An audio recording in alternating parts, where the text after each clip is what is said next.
नमस्कार दोस्तों, wisdom wave helps YouTube channel पर आपका स्वागत है। कामयाबी उन्हीं लोगों के कदम चूमती है जो अपने फैसलों से दुनिया बदल सकते हैं, और नाकामयाबी उन लोगों की मुकद्दर बन जाती है जो दुनिया के डर से फैसले बदल लेते हैं। जो लोग डर से डर जाते हैं वह जीतेंगे कैसे? वह तो जीत कर भी मर जाते हैं। डर एक ऐसी भावना है जो हर इंसान के अंदर होती है, लेकिन कुछ लोग डर से डर जाते हैं और कुछ लोग इसे अपनी आदत बना लेते हैं।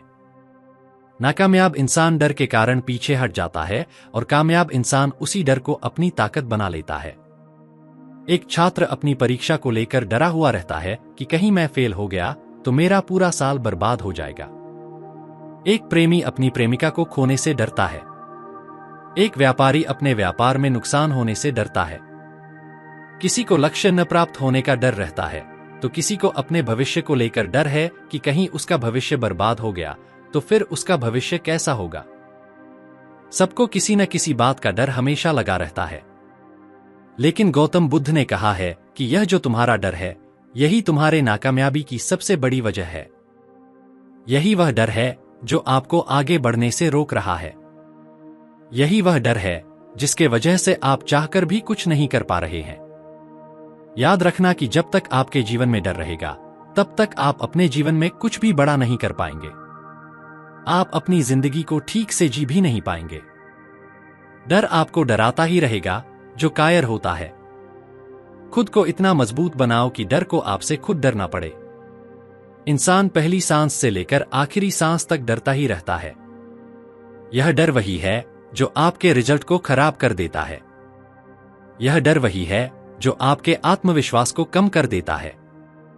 यह डर वही है जो आपको आगे बढ़ने से रोक देता है। यह डर वही है जो आपको किसी से बात करने से रोक रहा है। आज की इस वीडियो के माध्यम से हम डर के बारे में जानेंगे। आज की इस वीडियो को देखने के बाद आपके भीतर जितने भी प्रकार के डर हैं जो आपको आगे बढ़ने नहीं दे रहे, वह सभी डर खत्म हो जाएंगे। इसलिए इस वीडियो को अंत तक पूरा अवश्य देखें। अगर वीडियो पसंद आए तो वीडियो को लाइक करें, कमेंट में नमो बुद्धाय लिखें और अपने दोस्तों के साथ शेयर जरूर करें। तो चलिए कहानी को शुरू करते हैं। एक शिष्य अपने गुरु के आदेश पर जंगल से फल लेने के लिए निकल गया, लेकिन उसके हाथ पैर कांपने लगे। उसे डर लग रहा था कि कहीं से कोई शेर न आ जाए। इसी डर के कारण वह जंगल से बिना फल लिए ही आश्रम वापस आ जाता है। जब वह आश्रम आया तो गुरु ने उससे पूछा कि शिष्य, फल कहाँ है? तब शिष्य ने कहा कि गुरुदेव, मुझे फल नहीं मिला।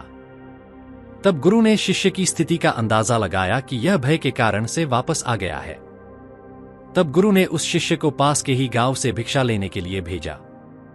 वह शिष्य पास के ही गांव गया, लेकिन उसे वहां भी डर सताने लगा कि अगर किसी ने मुझे भिक्षा नहीं दी तो मैं क्या करूंगा? अगर किसी ने मुझे भिक्षा नहीं दी तो फिर तो मैं कहीं मुंह दिखाने के लायक नहीं रहूंगा। नहीं नहीं, मुझे अपना अपमान नहीं करवाना। इससे तो अच्छा होगा कि मैं बिना भिक्षा लिए ही वापस आश्रम लौट आऊं। यही सोचकर वह आश्रम वापस आ जाता है। जब गुरु ने उसे खाली हाथ आते देखा तो उन्होंने बहुत ही आश्चर्य हुआ। तब उन्होंने उस शिष्य से पूछा कि तुम फिर से खाली हाथ आए हो? तब शिष्य ने जवाब दिया कि गुरुदेव, किसी ने भी मुझे भिक्षा नहीं दी। तब गुरु थोड़े क्रोधी स्वर में कहा कि आखिर तुम कुछ लेकर क्यों नहीं आते? फल लाने के लिए भेजो तो खाली हाथ आ जाते हो, और भिक्षा लाने के लिए भेजो तो भी खाली हाथ आ जाते हो कि किसी ने भिक्षा नहीं दी। गुरु की बातें सुनकर शिष्य डर जाता है। तब वह गुरु से कहता है कि गुरुदेव, मुझे तो बहुत डर लगता है और मैं अपने इसी डर के कारण कुछ भी कर नहीं पाता। कृपया करके आप मुझे डर से बाहर निकलने का कोई उपाय बताएं। इसके बाद गुरु उस शिष्य से कहते हैं कि बेटा, इसके लिए तुम्हें सबसे पहले डर को समझना होगा। दरअसल डर दो प्रकार के होते हैं, पहला मानसिक डर और दूसरा शारीरिक डर। मनुष्य अपने मानसिक डर के कारण ही पीछे रह जाता है। जैसे कि तुम जंगल से फल लाने के लिए जाते हो तो तुम्हें यह डर लगता है कि कहीं से कोई शेर न आ जाए, कहीं से कोई जंगली जानवर न आ जाए। लेकिन अभी तक तुम्हारे सामने कोई भी जंगली जानवर नहीं आया। तुम्हें उसकी दहाड़ तक सुनाई नहीं दी, लेकिन फिर भी तुम डरे हुए हो। यह वह डर है जो तुम्हारे मन के अंदर है। जबकि वर्तमान में तुम्हारे सामने शेर आया ही नहीं है। बस उसका ख्याल आने से ही तुम्हारे मन में एक छवि बन गई है। जब तुम हर समय डरते रहोगे, हर समय यही सोचते रहोगे कि कहीं से कोई शेर न आ जाए, जबकि शेर तुम्हारे सामने आया ही नहीं, तो इसी प्रकार से मनुष्य अतीत और भविष्य की चिंता में डूबा रहता है और वह मानसिक डर का शिकार होता चला जाता है। इसी वजह से वह व्यक्ति किसी भी प्रकार का कोई सही निर्णय सही ढंग से नहीं ले पाता और इसी कारण से वह असफल रह जाता है। कुछ लोग सोचते हैं कि कहीं उन्हें कोई बीमारी न हो जाए, कहीं वह समय से पहले वृद्ध नजर न आने लगे, कोई उनके साथ धोखा न कर दे। लेकिन इन सब घटनाओं पर उनका कोई जोर नहीं होता। यह सब उनके हाथों में नहीं होता। अगर दुर्घटना होनी है तो वह होकर ही रहेगी। अगर बीमारी आनी है तो वह आकर ही रहेगी। इसलिए इस प्रकार के डर व्यर्थ हैं। आप डरने की जगह अपने स्वास्थ्य पर ध्यान दें, अच्छा भोजन करें, व्यायाम करें। इससे तो न तुम्हें कोई बीमारी होगी और न ही तुम समय से पहले वृद्ध नजर आओगे। लेकिन अगर तुम्हें फिर भी कोई बीमारी हो जाती है तो यह फिर आपके हाथ में नहीं है। क्यों? क्योंकि आपने तो अपनी तरफ से पूरी मेहनत की थी। जो दुर्घटना आपके हाथ में नहीं है, उससे भी इंसान परेशान होता रहता है और उनसे उनका मन घबराता रहता है। यही मानसिक डर है जो कि उसके पतन का कारण बनता है। इंसान यह सोचता है कि कांटे सिर्फ दर्द देने के लिए ही बने होते हैं, मगर वह यह भूल जाता है कि कांटे ही हैं जो फूलों की रक्षा करते हैं। इसी तरह से ज्ञानी व्यक्ति अपनी डर को ही अपनी ताकत बना लेता है, जबकि एक अज्ञानी मनुष्य अपनी डर को अपनी कमजोरी बना लेता है। एक ज्ञानी मनुष्य फेंके गए पत्थरों से अपना महल खड़ा कर देता है, लेकिन एक अज्ञानी मनुष्य उन्हीं पत्थरों को दूसरों पर फेंकता है। भविष्य में आगे चलकर क्या होगा, इस पर हमारा कोई जोर नहीं होता, लेकिन अक्सर मनुष्य अपने भविष्य को लेकर चिंतित रहते हैं। वह डर डर कर जीते हैं। फिर गुरु आगे कहते हैं कि बेटा, मानसिक डर पर काबू पाने के लिए अपने विचारों पर ध्यान दो। जब तुम अपने विचारों पर ध्यान दोगे, तब तुम्हें पता चलेगा कि ज्यादातर डर तो सिर्फ काल्पनिक है। इसलिए यह डर उन विचारों के कारण पैदा होता है, तो वह भी तो काल्पनिक ही होगा। ज्यादा सोने वाले लोग फालतू की बातों के बारे में सोचते रहते हैं और बेकार के ही विचार उन्हें परेशान करते रहते हैं। साथ ही साथ उनके परिजनों को भी वह परेशान करते हैं। इसलिए मन में उठने वाले जो भी काम के विचार हैं, उन्हें ही अपनाओ। जो फालतू के विचार हैं, उन्हें छोड़ दो। क्योंकि अगर तुम फालतू के विचार को पकड़ कर बैठे रहोगे, तब तुम्हारे भीतर डर तो उत्पन्न होगा ही। इसके बाद तुम्हें दूसरा काम यह करना है कि तुम्हें डर का पूर्ण रूप से सामना करना है। मैं यह नहीं कहता कि तुम शेर के सामने खड़े हो जाओ, उससे मुकाबला करो, बल्कि सुरक्षापूर्ण तुम उससे बचने की कोशिश करो। क्योंकि फल लेने के लिए जंगल में जाना तुम्हारे लिए बेहद जरूरी है, इसलिए तुम आश्रम में बैठे नहीं रह सकते। इस प्रकार मनुष्य के जीवन में जितने भी डर होते हैं, जैसे कि परीक्षा का डर, लक्ष्य पाने का डर, झूठ बोलने पर पकड़े जाने का डर, अपने आप को खोने का डर, सच का पता लग जाने का डर, दुर्घटना हो जाने का डर, व्यवसाय नष्ट हो जाने का डर। लेकिन जैसे जैसे समय के साथ हम उन डरों का सामना करते हैं, वैसे वैसे वह डर हमारे जीवन से दूर होते जाते हैं। कुछ लोग तो ऐसे होते हैं जो दूसरों के सामने खुलकर बात करने से भी डरते हैं, तो ऐसे लोगों को अनजान लोगों से बात करनी चाहिए। ऐसे में वह जितने लोगों से बात करेंगे, उनका डर ना ही खत्म होता जाएगा। मान लो तुम्हारे सामने कोई ऐसी स्थिति आ गई कि तुम्हें नदी पार करके उस पार जाना है, तो तुम नदी पार नहीं करोगे अपने डर के कारण। क्या तुम बैठे रहोगे? अगर ऐसा करोगे तो तुम कभी भी अपने जीवन में उस नदी को पार नहीं कर पाओगे। इसलिए तुम्हें उसका सामना करना होगा। मैं यह नहीं कह रहा हूं कि तुम सीधे जाकर नदी में छलांग लगा दो। तुम पहले थोड़ी सी पानी में उतरो, फिर थोड़ा और आगे बढ़ो। अपने हाथ पैर चलाओ और धीरे धीरे तैरना सीखो, फिर आगे बढ़ते जाओ।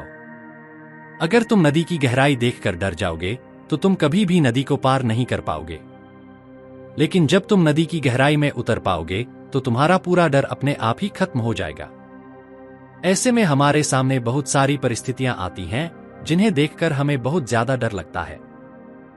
हम उनका सामना नहीं करते, लेकिन जब हम उनका सामना करते हैं तो उनसे निकलने का प्रयास करते हैं, तो हमारे मन का सारा डर खत्म हो जाता है और हम उस स्थिति पर विजय पा लेते हैं। तुम्हें पता है कि एक बाज जो कभी भी तूफान को देखकर डरता नहीं, बल्कि तूफान आने पर वह और भी तेज उड़ता है और उड़ते उड़ते आसमान को छू लेता है। इस प्रकार तुम भी अपनी परिस्थितियों का सामना करोगे तो तुम भी अपनी मंजिल को छू पाओगे। इसके बाद गुरु शिष्य से कहते हैं कि बेटा, किसी रिश्ते को बनाने से अगर तुम्हें डर लगता है, लेकिन दूसरों के साथ अच्छा रिश्ता बने रहने से लोग अपने आप को सुरक्षित महसूस करते हैं। इससे मानसिक शांति मिलती है। परेशानी या विपत्ति के समय लोगों को किसी ऐसी व्यक्ति की जरूरत पड़ती है जो कि उसके साथ खड़े रहे। सोचो, अगर तुम्हारे प्रियजन में कोई छोड़कर तुम्हें चला जाए तो क्या तुम्हारी महंगी गाड़ी तुम्हें तसल्ली दे पाएगी? क्या तुम्हारा आलीशान घर तुम्हारे उस मुश्किलों से बाहर निकलने में तुम्हें कोई मदद करेगा? नहीं ना, क्योंकि कोई भी चीज इंसान की जगह नहीं ले सकती। चाहे तुम कितने भी अमीर क्यों न हो जाओ, लेकिन मुसीबत के समय तुम्हारे समीप तुम्हारा परिवार और तुम्हारे सच्चे मित्र ही काम आएंगे। अगर तुम्हें नए मित्र और अच्छे रिश्ते बनाने में परेशानी आती है तो सबसे पहले तुम अपना नजरिया बदलो। लोगों को अच्छे से जानो। लोगों के बारे में अपनी गलत राय बनाना बंद करो। तुम जितने खुले दिमाग के साथ अपने जीवन को जियोगे, तुम उतने ही आसानी से लोगों को समझ पाओगे। ज्यादातर ऐसा होता है कि हम किसी को बिना जाने ही उसके बारे में अपनी एक राय बना लेते हैं। हम पहले से ही यह मान लेते हैं कि वह इंसान ऐसा होगा, वह इंसान वैसा होगा। इसलिए पहले उसके मन के बारे में जान जाओ, थोड़ा उसे समझ लो। एक बात का ध्यान रखो कि सच्ची दोस्ती तभी होगी जब तुम सच्चे दोस्त बनोगे। तुम खुलकर उसके साथ खुले दिमाग के साथ बात करोगे, तभी सामने वाला तुमसे अपने दिल की बात करने की हिम्मत करेगा। याद रखना कि ठंडे स्वभाव वाले व्यक्ति से हर कोई किनारे रहने की कोशिश करता है। अगर कोई तुम्हारा सच्चा मित्र है और तुम्हें डर लग रहा है कि कहीं वह तुम्हें धोखा न दे, तब एक बात का तुम्हें याद रखना है कि रिश्ता वैसा ही होता है जैसे कि ठंडी रातों में आग के पास बैठना। जैसे ही आग से तुम थोड़ी दूर जाकर बैठते हो तो तुम्हें गर्माहट का एहसास होगा ही नहीं, और अगर तुम आग के और भी ज्यादा करीब जाकर बैठते हो तो तुम्हें गर्मी बढ़ने लगेगी। तो रिश्ते भी अक्सर ऐसे ही होते हैं। अगर तुम रिश्ते में ज्यादा करीबियों बढ़ाओगे तो रिश्ते अक्सर बोरियत लगने लगती है। इसलिए तुम अपने रिश्ते को संतुलन बनाकर रखो। बेशक अपने रिश्ते को मजबूती से रखो, लेकिन इतनी भी करीबियों मत लाओ कि सामने वाले को घुटन महसूस होने लगे। रिश्ते में थोड़ी दूरियां होना भी जरूरी होती है, क्योंकि तुम्हारे रिश्तेदार से तुम्हारा रिश्ता और दोस्तों के साथ रिश्ता हमेशा मजबूत बना रहे। कई बार लोगों को इस बात का डर लगा रहता है कि लोग क्या कहेंगे। तो तुम मेरी इस बात का ध्यान रखो और अपनी इस जीवन में इस बात को गांठ बांध लो, क्योंकि यह बात तुम्हारे जीवन में हमेशा खुश रहना सिखाएगी। सबसे पहली बात यह है कि लोग तुम्हारे ऊपर उतना दिलचस्पी लेते ही नहीं है जितना कि हम सोचते हैं। क्या तुम्हें याद है कि पिछले हफ्ते तुम्हारे दोस्त ने क्या पहना था और क्या खाया था? जैसे तुम्हें दूसरों के छोटी मोटी बातें याद नहीं रहती, उन्हें भी तुम्हारे बारे में कैसे याद हो सकता है? और जब लोग तुम्हारे बारे में याद ही नहीं करेंगे तो फिर चिंता करने का क्या फायदा कि लोग क्या कहेंगे? असल में लोग हमारे बारे में उतना सोचते ही नहीं जितना कि हमें लगता है। दूसरी बात यह है कि हर कोई तुम्हें पसंद करे, यह जरूरी नहीं है। क्या तुम सबको पसंद करते हो? नहीं ना, तो फिर तुम दूसरों से कैसे उम्मीद लगा सकते हो कि सब तुम्हें पसंद ही करेंगे? अगर कोई तुम्हें पसंद करता है तो अच्छी बात है, अगर कोई तुम्हें पसंद न करता है तो भी अच्छी बात है। पसंद या नापसंद से तुम पर कोई फर्क नहीं पड़ना चाहिए। इन सब बातों को जीवन में स्वीकारना सीखो। यह सब तुम्हारे जीवन का हिस्सा है। सबको खुश करना संभव नहीं है, तो हमें इतनी चिंता क्यों करनी चाहिए? इसके बाद गुरु शिष्य से कहते हैं कि बेटा, डर को स्वीकारना सीखो। कुछ लोग ऐसे होते हैं जिन्हें डर तो लगता है, लेकिन वे स्वीकार नहीं पाते। अगर कोई उनसे पूछे कि क्या तुम्हें डर लग रहा है, तो वे साफ कह देते हैं कि नहीं, मुझे डर नहीं लग रहा है। वे लोग दूसरों के नजर में ऊंचा उठने के लिए तो झूठ बोल लेते हैं, लेकिन उन्हें यह बहुत ही महंगी पड़ती है। अगर वे अपने डर को स्वीकार करेंगे तो वे अपने जीवन में कभी भी सीखेंगे नहीं। वह जीवन के उस डर से, उस भय से कभी भी मुक्त नहीं हो पाएंगे। जैसे कि आपको जंगल में जाने से डर लगता है कि आपके सामने कहीं कोई शेर न आ जाए, तो आपने अपने डर को स्वीकार किया। अगर आपको किसी चीज से डर लगता है तो आपको शर्माने की जरूरत नहीं है। हर मनुष्य, हर इंसान को किसी न किसी चीज से तो डर लगता ही है। जब आप अपने डर को स्वीकार कर लेते हैं तो वैसे ही आपका डर खत्म होना शुरू हो जाता है। जितना आप डर को छुपाएंगे उतना ही मजबूती के साथ आपका डर बाहर आएगा। मान लो कि आपसे कोई ऐसी गलती हो गई है जिसकी डर की वजह से आप उस गलती को छुपा रहे हैं कि समाज वाले क्या कहेंगे या फिर इसकी क्या सजा मिलेगी, तो आप बहुत ही बड़ी गलती कर रहे हैं, क्योंकि एक गलती को छुपाने के लिए 100 नई गलतियां करनी पड़ती हैं। फिर जब यह गलतियां आपके सामने आएंगी तो यह बहुत ही भयानक होगा। लेकिन अगर आप अपनी गलतियों को स्वीकार लेते हैं तो उनका कोई न कोई समाधान निकल ही जाता है। फिर गुरु उससे कहते हैं कि बेटा, दूसरा डर होता है शारीरिक डर। जैसे कि मान लो तुम्हारे सामने शेर आ गया, तो उसे देखकर तुम्हारी सांसें फूलने लगे, हाथ पैर कांपने लगेंगे, मस्तिष्क रुक सा जाएगा, कुछ समझ में नहीं आएगा कि क्या करूं।